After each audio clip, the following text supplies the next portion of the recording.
गरीब संस्कारी बहू का अमीर जुआरी ससुराल। माँ, आज खाने में क्या बनाऊं? मुझे तो कुछ समझ नहीं आ रहा है। रोज रोज आलू खाते खाते टेस्ट खराब हो गया है। बेटा, कल तेरी चाची जो चावल दे गई थी उसी से खिचड़ी बना ले, क्योंकि कमला बहन के यहाँ काम करने से जो पैसे मिले थे वो तो इस बार दवाई में ही खर्च हो गए। अरे हाँ माँ, ये तो आप सही कह रही हैं, लेकिन आप ज्यादा टेंशन मत लो। मैं एक काम करती हूँ, घर में कुछ सब्जियाँ भी रखी हैं तो मैं पुलाव बना लेती हूँ। वैसे भी मेरा कई दिनों से पुलाव खाने का मन कर रहा है। दोनों माँ बेटी आपस में खाने की बातें कर रही होती हैं कि तभी बाहर से खेलता हुआ रोहित अंदर आता है। दीदी दीदी, जल्दी खाना बना दो, मुझे बहुत भूख लगी है। आपको तो पता है, आज स्कूल से आकर भी मैंने कुछ नहीं खाया। स्कूल में भी खाना नहीं बना था। कुक आंटी की तबीयत खराब थी ना। अरे मेरा बच्चा, बस मुझे 20 मिनट दे, मैं तेरी पसंद का पुलाव बना देती हूँ। आज तो देख कमला चाची कितने अच्छे चावल दे गई है। तू तब तक अपने दोस्त के साथ खेल ले। मीरा रसोई में लग जाती है। उधर रोहित अपने दोस्त अंकुश के साथ खेलने लगता है, लेकिन अचानक खेल के बीच दोनों में झगड़ा हो जाता है। तुम दोनों लड़ क्यों रहे हो? और रोहित, ये क्या है तुम्हारे हाथ में, जरा दिखाना। जैसे ही मीरा जबरदस्ती रोहित का हाथ आगे करवाती है, उसके हाथ में पैसे दिखाई देते हैं। वो अंकुश के साथ बाजी लगाकर पैसे जीत रहा था। बदतमीज, यही खेल मिला था तुझे? पढ़ने लिखने की उम्र में जुआ खेलेगा तू? तुझे पता है मुझे इस खेल के नाम से भी सख्त नफरत है। आइंदा अगर तुझे ऐसे काम करते देखा ना तो अच्छा नहीं होगा। मीरा की आवाज सुनकर पूनम भी बाहर आ जाती है। रोहित, ये क्या सुन रही हूँ मैं? जुआ खेलेगा तू? हमने तुझे यही सिखाया है? माँ बेटी मिलकर रोहित को घर के अंदर ले जाती हैं। दिन यूं ही बीत रहे थे। परिवार बहुत गरीब है। पूनम दूसरों के घरों में काम करती है, मीना घर संभालती है और रोहित सरकारी स्कूल में पढ़ता है। एक दिन अचानक कमला चाची घर आती है। आओ कमला बहन, कैसे आना हुआ? आपने खाना तो खा लिया ना? वो मैंने भाई साहब के लिए खाना बनाकर रख दिया था और फ्रिज में रायता भी रखा था। कपड़े धोकर मैं छत पर सुखा आई थी। आपको कहीं कुछ सामान ढूंढने में परेशानी तो नहीं हुई? अरे सब काम तो तुम कर ही आती हो। और हाँ, भाई साहब के लिए जो रायता बनाया तो बहुत अच्छा था। कह रहे थे कि पूनम बहुत ही अच्छा खाना बनाती है। अरे अब तो मेरे बच्चे भी तेरे हाथ के खाने के दीवाने हो गए हैं। अगर किसी दिन मैं सब्जी बना देती हूँ तो मुंह बनाकर खाते हैं। अरे बहन, वो तो मेरा फर्ज है। आप लोगों को खाना पसंद आता है और आप तारीफ कर रहे हैं तो ये आपका बड़प्पन है, वरना खाना तो मैं सबकी तरह ही बनाती हूँ। मैं कुछ अलग नहीं करती। अरे जब अच्छा बनाती है तो तारीफ तो करेंगे ही। हाँ, मैं ये कह रही थी कि पड़ोस वाली राधा की शादी तय हो गई है। बहुत अच्छे घर में रिश्ता लगा है उसका। और उसकी माँ कह रही थी कि लड़के वालों ने दहेज लेने से भी साफ मना कर दिया है। ये तो बहुत अच्छी बात है। लड़की अपने घर से इज्जत से विदा हो जाए, माँ बाप के लिए इससे बड़ी खुशी क्या होगी। और फिर गरीब आदमी आज महंगाई के जमाने में कहाँ दहेज दे पाता है। लड़के वालों ने खुद ही मना कर दी तो उनका बड़प्पन है। हाँ, और अब हमारी मीरा बिटिया भी तो जवान हो गई है। कुछ सोचा है तुमने उसकी शादी के बारे में? बहन जी, मैं क्या सोचूं? जैसा भगवान को मंजूर होगा वैसा ही होगा। और फिर मीरा के बारे में सोचने के लिए आप और भाई साहब तो हो ना। मैं ज्यादा टेंशन क्यों लूं? इस तरह पूनम कमला थोड़ी देर बैठकर बातें करते हैं। थोड़ी देर बाद कमला घर चली जाती है। पूनम अपने घर के कामों में लग जाती है। ऐसे ही कुछ दिन बीत जाते हैं। कुछ दिन बाद राधा की शादी का दिन आता है। माँ, मुझे राधा की शादी में जाना है, लेकिन मेरे पास पहनने को अच्छे कपड़े नहीं है। देखो ना, सारे सूट पुराने हो गए हैं। बेटा, जो है उसी में से कोई साफ सुथरा सूट पहन ले। मेरी बेटी तो सारे कपड़ों में सुंदर लगती है। वैसे इस बार कुछ पैसे बच गए तो तुझे नया दिला दूंगी। मीरा साधारण कपड़ों में शादी में पहुंचती है। वहीं उसकी दोस्त रीना मिलती है। अरे मीरा, कहाँ रहती है तू? आज कितने दिनों बाद दिखी है। तुझे तो पता है माँ घर पर नहीं रहती तो घर मुझे ही संभालना पड़ता है। तभी राधा भी उनके पास आती है। अब मैं तो चाहती हूँ तुम दोनों की भी शादी अच्छे घर में हो जाए, फिर हम तीनों अपने अपने पतियों के साथ पिकनिक पर चलेंगे। अरे पगली, पिकनिक नहीं, हम तीनों साथ में हनीमून पर जाएंगे। सब हंसने लगते हैं। थोड़ी देर बाद राधा और उसका दूल्हा स्टेज पर वरमाला के लिए आते हैं। शादी की रस्में पूरी होती हैं और राधा की विदाई हो जाती है। कुछ दिन बाद कमला फिर से पूनम के घर आती है। लो बहन जी, लड्डू खाओ, आज बहुत अच्छी खबर लेकर आई हूँ। लड्डू तो खा लेंगे, लेकिन पहले ये बताओ खुशी किस बात की है? मैं कह रही थी ना, जब भगवान की इच्छा होगी तो हमारी मीरा बिटिया का भी अच्छे घर में रिश्ता होगा। देखो, आज मेरी बात सच हो गई। अरे कमला बहन, आप बातों को गोल गोल क्यों घुमा रही हो? सीधे सीधे बताओ ना। अरे हमारी मीरा राधा की शादी में गई थी ना, वहाँ मेरी बहन के जेठ का लड़का भी आया हुआ था। उसे हमारी मीरा बहुत पसंद आ गई है। बड़ा ही ऊंचा घर है उनका, बहुत अमीर लोग हैं। अगर हमारी मीरा उस घर की बहू बन जाएगी ना तो राज करेगी राज। कमला की बात सुनकर पूनम की आंखों में खुशी की चमक उठती है। उधर रसोई में चाय बनाती हुई मीरा के कानों में जैसे ही ये खबर पड़ती है वो भी मन ही मन मुस्कुरा उठती है। कमला बहन, तुम्हें तो पता ही है मीरा की शादी ब्याह सब मुझे ही करना है। तुम अपने हिसाब से देख लेना, बस लड़के में कोई बुरी आदत ना हो। अरे बहन, तुम बिल्कुल भी टेंशन मत लो, सब मुझ पर छोड़ दो, बहुत ही अच्छे खानदानी लोग हैं। अरे उस घर में मीरा बिटिया का रिश्ता हो गया तो समझो इसकी किस्मत खुल जाएगी। और फिर उनकी तो कोई मांग भी नहीं है, कह रहे हैं बस बेटी के सिवा और कुछ नहीं चाहिए। कमला की बातें सुनकर पूनम का रिश्ता पक्का करने के लिए हाँ कर देती है। कमला लड़के वालों से बात करती है। दोनों परिवार बैठकर अगले महीने की शादी की तारीख निकाल लेते हैं। शादी से 2 दिन पहले ही मीरा की सास पूजा उसके लिए कपड़े और गहने भिजवा देती है। भारी भरकम गहने देखकर पूनम की आंखें भर आती हैं। बेटा, मैंने हमेशा भगवान से यही दुआ मांगी थी कि मेरी जिंदगी तो जैसे तैसे कट गई, पर मेरी बिटिया अच्छे घर चली जाए। देखो तो कैसे राजा महाराजाओं वाले गहने आए हैं तेरे लिए। एक तरफ पूनम बेटी की शादी से खुश है तो दूसरी तरफ उसके जाने के ख्याल से आंखें नम भी हो जाती हैं। आखिरकार शादी का दिन आता है, ढोल नगाड़ों के साथ बारात आती है और धूमधाम से शादी संपन्न होती है। विदाई के बाद मीरा अपने ससुराल पहुंच जाती है। भाभी, दाएं पैर से कलश गिराकर घर में प्रवेश करो। सोनिया, तुम्हारे आने की मुझे इतनी खुशी हो रही है कि बता ही नहीं सकती। मैं अकेले घर में बोर होती थी, मैंने कितना वेट किया कि घर में देवरानी आएगी तो मैं इसके साथ पार्लर जाऊंगी, शॉपिंग करूंगी, बैठकर बातें करूंगी, और आज फाइनली मेरा इंतजार खत्म हो गया। तभी पीछे से राहुल मजाक में बोल पड़ता है। अरे हाँ, तुम्हारी पार्टनर जो आ गई है, अब घर में कोई काम तो होगा नहीं। तुम दोनों बैठकर अब बातें बनाना जिसमें मीरा तुम्हारा पूरा साथ देगी। राहुल की बातें सुनकर सब हंसने लगते हैं। तभी मोहन बीच में बोलते हैं। अरे भाई, सारी बातें दरवाजे पर ही करोगे क्या?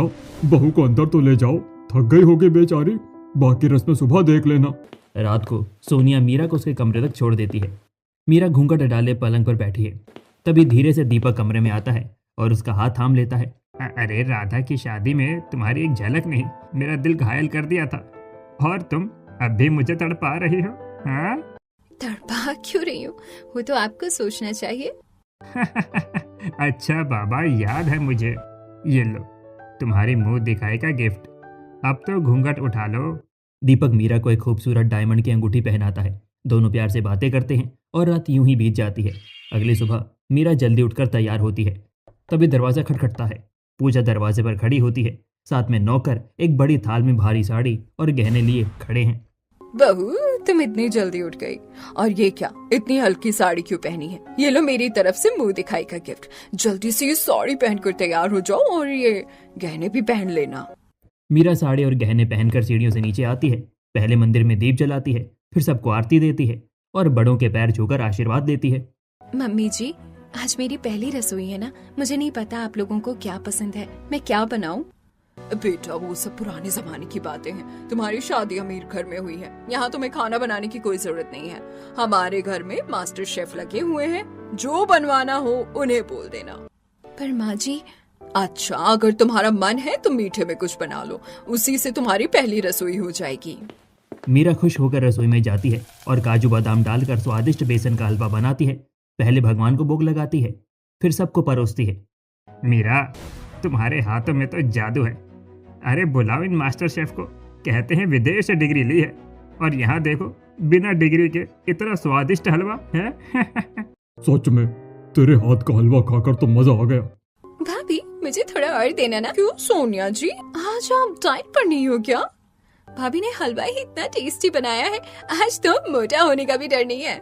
घर हंसी खुशी से गूंज उठता है और मीरा के नए जीवन की शुरुआत मीठे स्वाद के साथ होती है। सोनिया की बातें सुनकर सब लोग हंसने लगते हैं। इसी तरह मीरा के ससुराल में अच्छे दिन गुजरने लगते हैं। मीरा बहुत संस्कारी और शांत स्वभाव वाली थी। हर रोज सुबह जल्दी उठती है, नहाकर मंदिर में पूजा करती है। उसे खाना बनाना बहुत पसंद है, इसीलिए घर में मास्टर शेफ होने के बावजूद वो रसोइयों के साथ खुद भी कुछ न कुछ बनाती रहती है। और ऐसे ही एक दिन सब लोग हॉल में बैठे होते हैं, तभी सोनिया वहाँ पर आती है। मीरा भाभी, आप कल फ्री हो ना? मतलब भैया के साथ कोई प्लान तो नहीं है ना? नहीं दीदी, क्या हुआ? मैं तो फ्री ही रहती हूँ, घर पर ही तो रहती हूँ। वो मेरी कुछ दोस्त आपसे मिलना चाहती हैं, मैं उन्हें बुला लूं? हाँ बेटा, बुला ले। वैसे भी जब से इन दोनों की शादी हुई है, दीपक इसे कहीं बाहर लेकर नहीं गया, घर में अकेले बोर हो जाती होगी। अरे हाँ, मैं तो पूछना ही भूल गया था। तुम लोग हनीमून पर नहीं जा रहे हो क्या? बहू को ऐसे ही घर में बिठाए रखने का इरादा है क्या? अरे पापा, क्या जल्दी है, चले जाएंगे। अभी तो शादी की थकान भी नहीं उतरी है। इसी तरह बातें होती रहती हैं। उधर सोनी अपनी दोस्तों रिया और दीपिका को घर आने का न्योता दे देती है। अगली सुबह मीरा सुंदर सी साड़ी पहनकर सिर पर पल्लू रखकर तैयार होती है। तभी डोरबेल बजती है। कहाँ रह गई तुम दोनों? कब से इंतजार कर रही हूँ। अरे आज शहर में कोई मंत्री आ रहा है, उसकी वजह से ट्रैफिक जैम था, हम दूसरे रास्ते से आए। सोनी अपनी दोनों दोस्तों को अंदर लेकर आती है। तभी दीपिका की नजर मीरा पर पड़ती है। सोनिया, ये तुम्हारी छोटी भाभी है, ये गांव से है क्या? हाँ, गांव से ही है, लेकिन तुम्हें कैसे पता चला?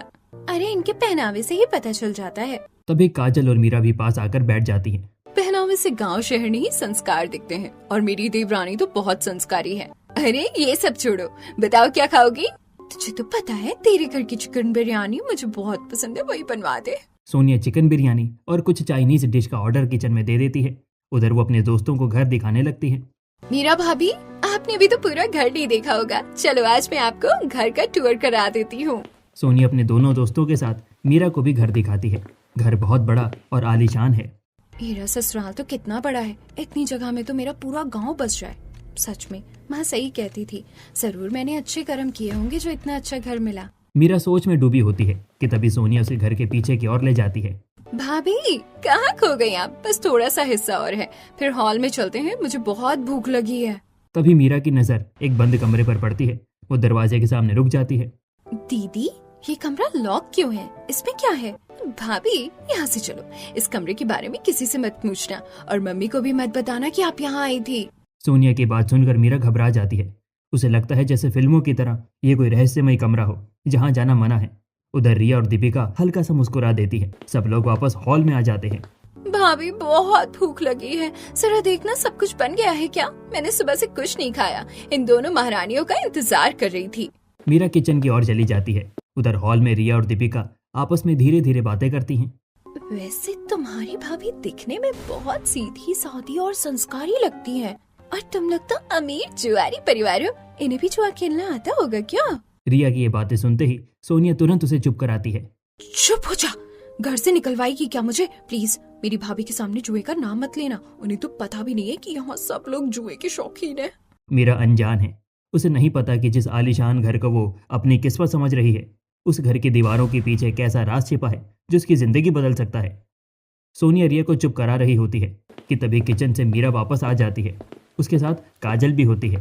अरे क्या नहीं बताना, आखिर क्या बातें चल रही हैं? कोई हमें भी तो बताओ। हाँ सोनिया, तुम हमें देखकर चौंक क्यों गई? अरे कुछ नहीं भाभी, ये तो बस ऐसे ही। अच्छा चलो छोड़ो, खाना तैयार है, तुम सब लोग खाना खा लो। वैसे भी दीदी आपको बहुत बहुत भूख लगी थी ना?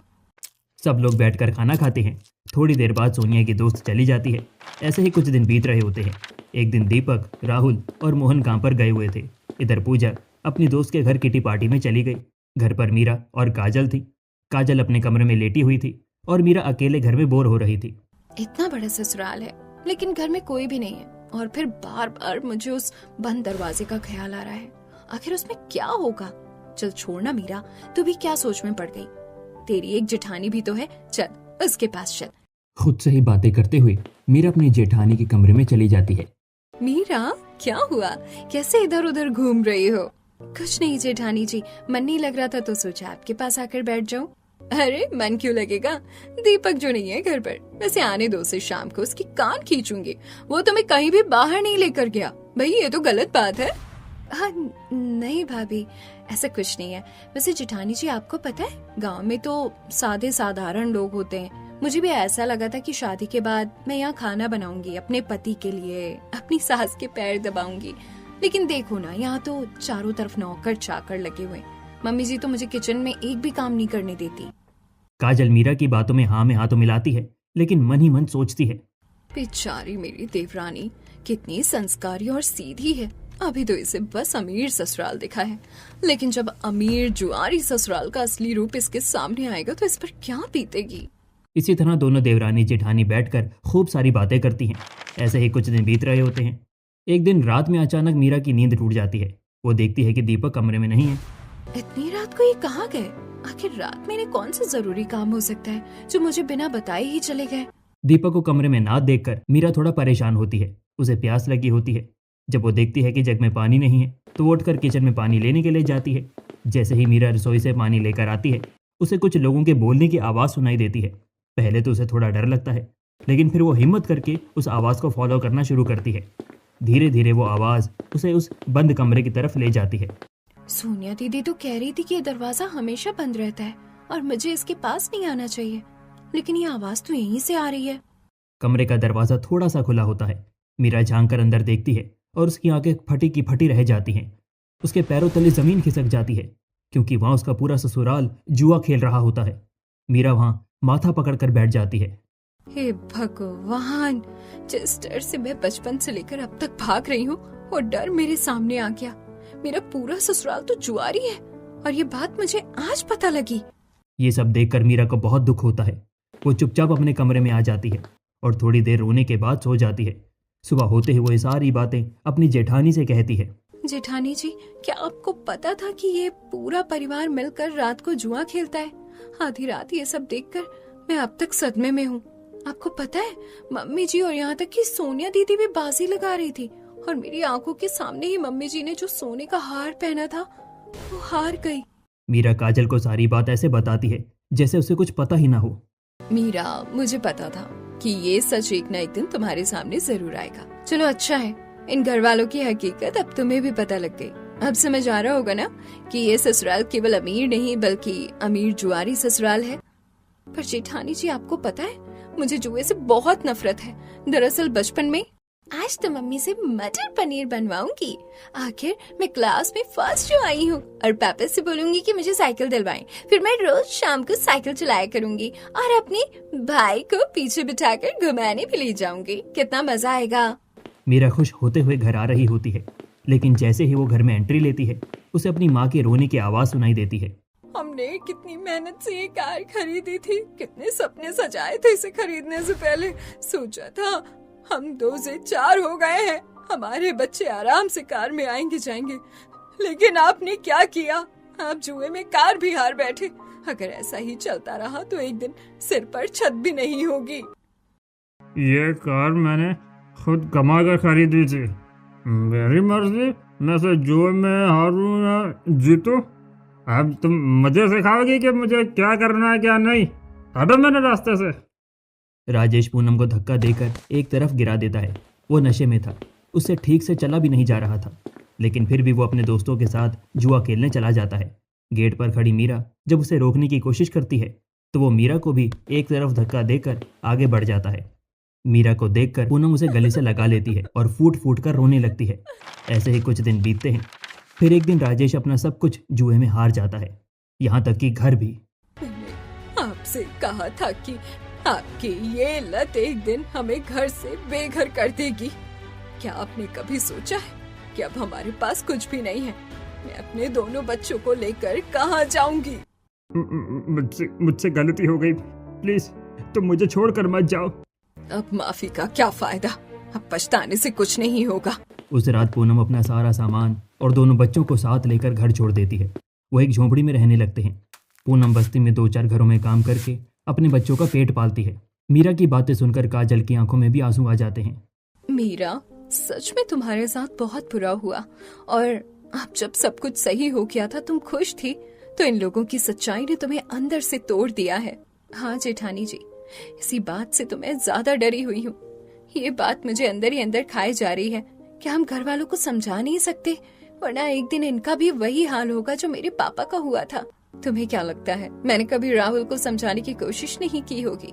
क्या मैंने कभी मम्मी जी को नहीं रोका होगा? मैंने हर संभव कोशिश की है, लेकिन ये लोग जुए के इतने आदी हो चुके हैं कि ये खाना खाए बिना रह सकते हैं, पर जुआ खेले बिना नहीं। दोनों देवरानी जेठानी अपना दुख आपस में बांटती हैं। ऐसे ही 1-2 दिन बीत जाते हैं। अब मीरा रात को उठकर उन्हें जुआ खेलते हुए देखती है और सोचती है कि इन्हें कैसे रोका जाए।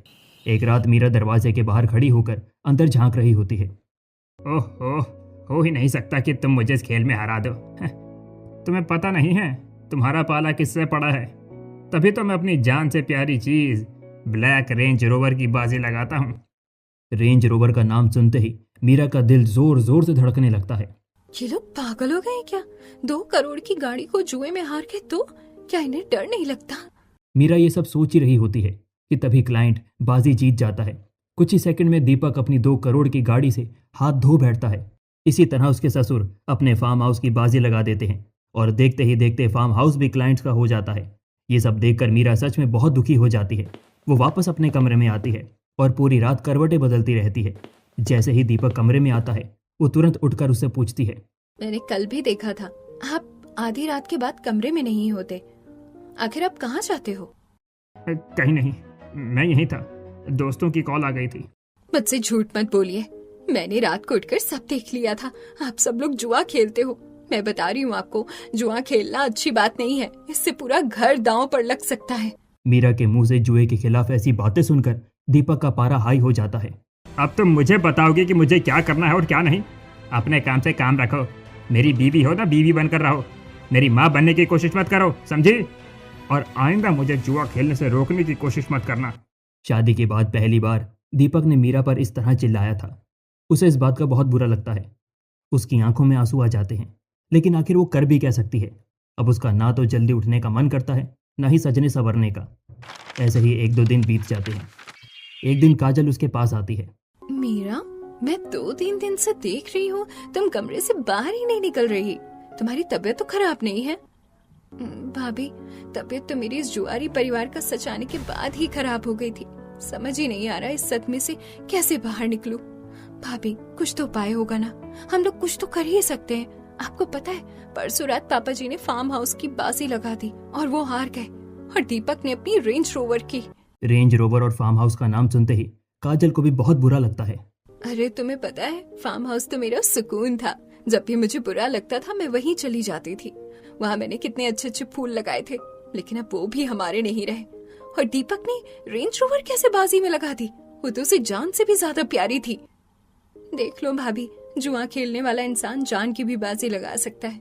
उसे उससे ज्यादा प्यारा कुछ भी नहीं होता। हाँ, तुम ठीक कह रही हो। हम दोनों को ही कुछ न कुछ करना पड़ेगा, वरना ये लोग एक दिन इस घर को भी दांव पर लगा देंगे। दोनों देवरानी जेठानी बहुत देर तक इस समस्या का हल सोचती रहती हैं।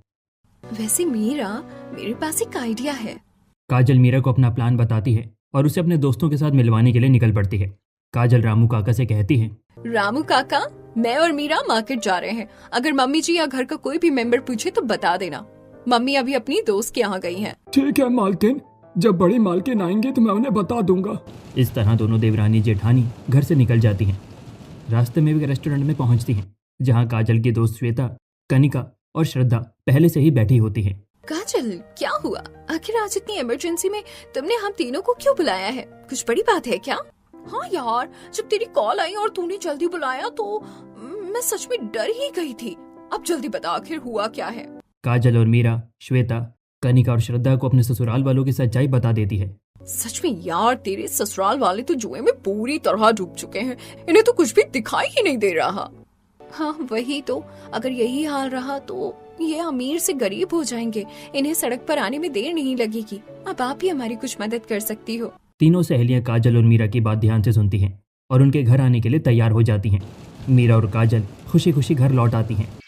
अगली सुबह पूजा सोफे पर बैठी अपना फोन चला रही होती है। तभी डोर बेल बजती है।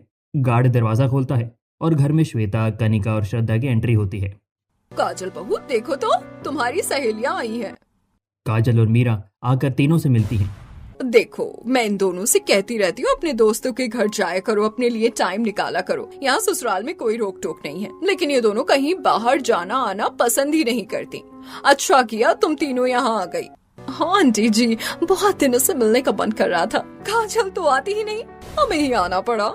सब लोग बैठकर बातें कर रही होती हैं कि अचानक श्रद्धा अपनी जैकेट उतार देती है। जैकेट उतारते ही उसका चमचमाता नेकलेस दिखता है। अरे वाह श्रद्धा, तुम्हारा नेकलेस तो बहुत प्यारा लग रहा है। लगता है जीजू ने गिफ्ट किया है। अरे नहीं यार, ये तो कल मैंने जुए में जीता है। क्या सच में? तुम जुए में इतनी एक्सपर्ट हो गई हो? और नहीं तो क्या, ये तो इस पूरी सिटी का जुआ एक्सपर्ट बन गई है। इसकी टक्कर को कोई जुआरी इस शहर में नहीं है। इसे कोई मात नहीं दे सकता। कनिका जानबूझकर श्रद्धा की तारीफ बढ़ा चढ़ा कर करती है। ये सब सुनकर पूजा से चुप नहीं रहा जाता। अरे तुम्हें बड़ा पता है, इस शहर में एक से बढ़कर एक जुए के एक्सपर्ट पड़े हैं। 2-4 लोगों से बाजी जीत कर खुद को एक्सपर्ट समझने लगी हो तुम। ओह आंटी प्लीज, आप गलत फहमी में मत रहिए। ये सच में आपको मात दे सकती है, इसका रिकॉर्ड है। आज तक एक भी बाजी नहीं हारी है। अच्छा, अगर ऐसी ही बात है तो फिर मुझसे टक्कर लेकर दिखाओ, हो जाए एक एक मुकाबला। मीरा और काजल जैसे चाहती थी बिल्कुल वैसा ही हुआ। कनिका की बढ़ा चढ़ाकर की गई तारीफ से पूजा जोश में आ गई और श्रद्धा से मुकाबला करने के लिए तैयार हो गई। घर के सारे लोग इकट्ठा हो जाते हैं। सभी अपने जुए वाले सेटअप की तरफ पहुंचते हैं। पूजा और श्रद्धा के बीच मुकाबला शुरू होता है। तो बताओ, पहली बाजी तुम खेलोगी या मैं? आंटी मुझे ना पहली बाजी का डर है ना दूसरी का। आप मुझसे लगवा लीजिए या खुद लगा लीजिए, जीतूंगी तो मैं ही। श्रद्धा की बात सुनकर पूजा को गुस्सा आ जाता है। वो जोश में अपना 9 लखा हार दांव पर लगा देती है। देखते ही देखते पूजा बाजी हार जाती है और वो नेकलेस श्रद्धा का हो जाता है। क्यों आंटी जी, चौंक गई ना? अरे ये तो बस शुरुआत है, आगे आगे देखिए होता है क्या। अब बताइए, अगली बाजी में क्या लगाना पसंद करेंगी?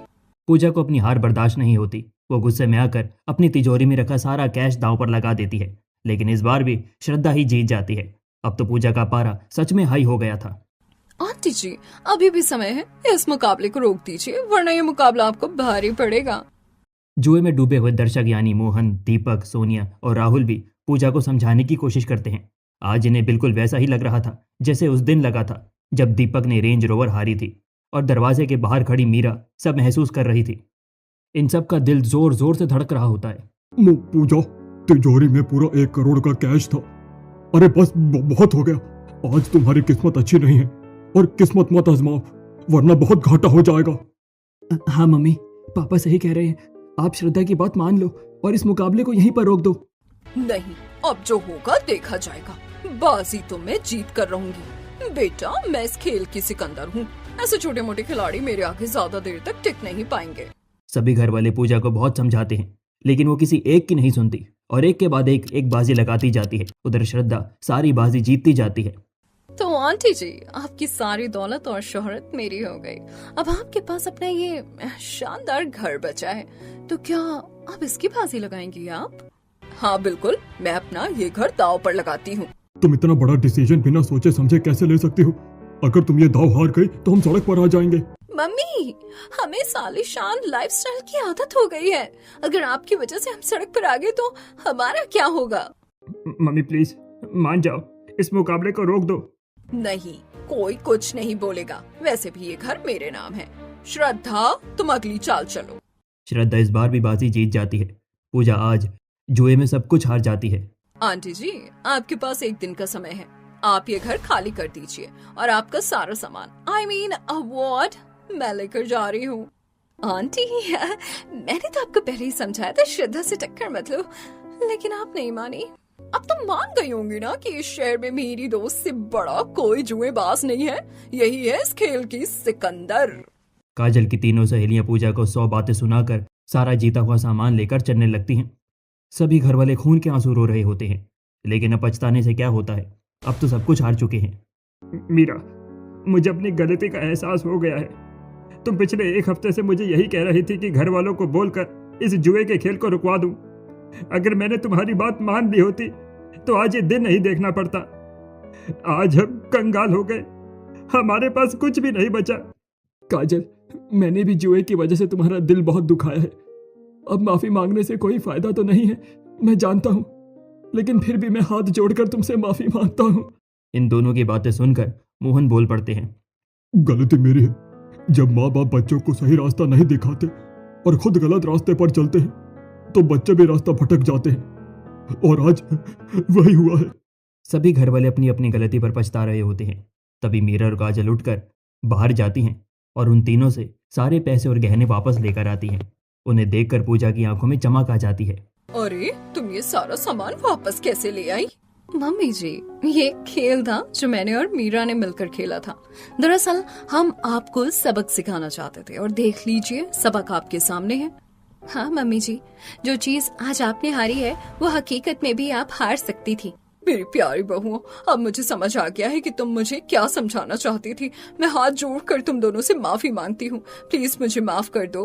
मैं आगे से इस घर में जुए का खेल तो क्या, उसका नाम भी नहीं लेने दूंगी। तभी रोते हुए मोहन भी दोनों हाथ जोड़कर कहते हैं, बेटा, तुम दोनों ने हमें सच में बर्बाद होने से बचा लिया।